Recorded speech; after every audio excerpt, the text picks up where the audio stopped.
Part 4.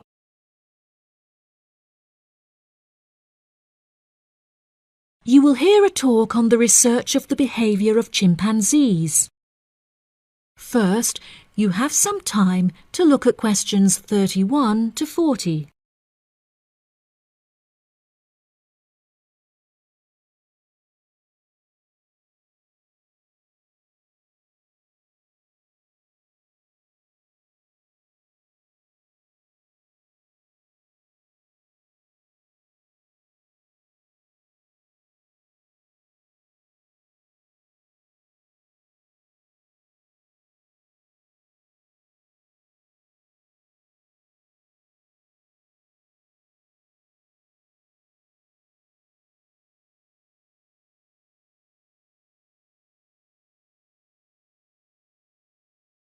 Now listen carefully and answer questions 31 to 40. Welcome back to my series of short lectures on apes. Today we will examine recent and historical breakthroughs on the behavior of chimpanzees, otherwise known as chimps. The word chimpanzee is an umbrella term for two different species of apes in the genus Pan, which are the common chimpanzee or pan troglodytes found in West and Central Africa, and the bonobo, or Pan paniscus, which are found in the forests of the Democratic Republic of the Congo. Chimpanzees belong to the hominidae family, together with gorillas, orangutans, and indeed humans.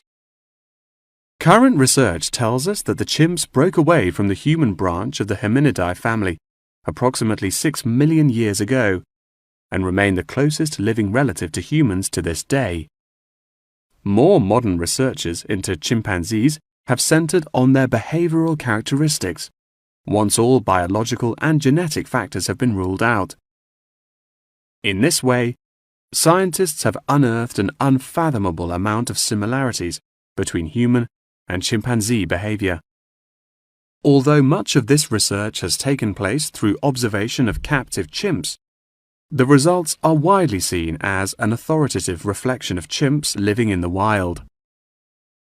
Chimps live in large so-called communities comprised of many male and female members, with the social hierarchy determined by an individual chimp's position and influence. Through such research, scientists have found that chimps learn and adapt through observation of others' behavior. Once in power, the alpha male is often seen to alter its body language in order to retain power. For example, he might puff himself up in order to intimidate others, while lower-ranking chimps are noted to behave more submissively and holding out their hands while grunting. Female chimpanzees also have a distinct social hierarchy, with high social standing inherited by children.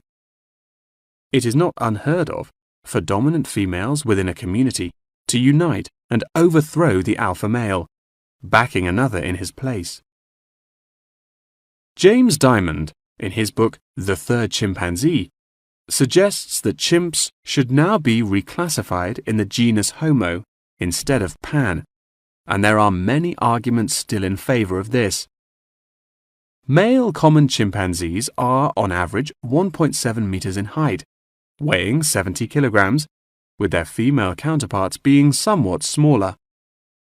By comparison, the bonobo is slightly shorter and lighter, but with longer arms and legs. However, both species walk on all fours and climb trees with great ease. Jane Goodall made a groundbreaking discovery in 1960 when she observed the use of tools among chimpanzees, including digging for termites with large sticks. A recent study claimed to reveal that common chimpanzees in Senegal have been using spears sharpened with their teeth to hunt. However, these reports remain unsubstantiated. Researchers have witnessed such tools, namely rocks, being used by chimps to open coconut shells, and indeed crushing nuts with stone hammers. As scientific technology has developed, so too has our knowledge of the sheer extent of the chimp's intelligence. Research has now shown that chimps have the capability to learn and use symbols, and understand aspects of the human language, including syntax, as well as numerical sequences. As I mentioned earlier, the umbrella term chimpanzee is comprised of the common chimpanzee and the bonobo. These two subspecies are divided along the Congo River, with the common chimps living on one side and the bonobos living on the opposite side of the river. Over the past few decades, both of these subspecies have witnessed an alarming decrease in population density, with animal activists now working harder than ever to protect those remaining and encourage procreation.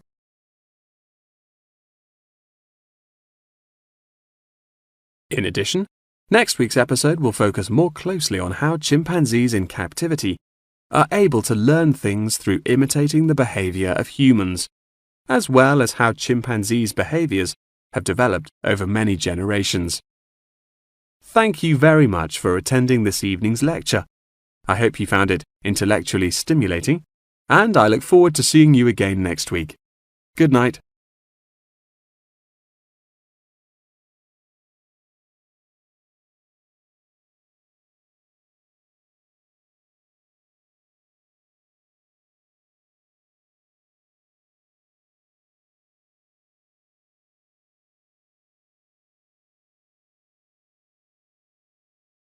That is the end of Part 4.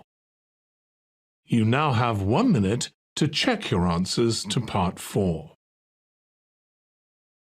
That is the end of the listening test. In the IELTS test, you would now have 10 minutes to transfer your answers to the answer sheet.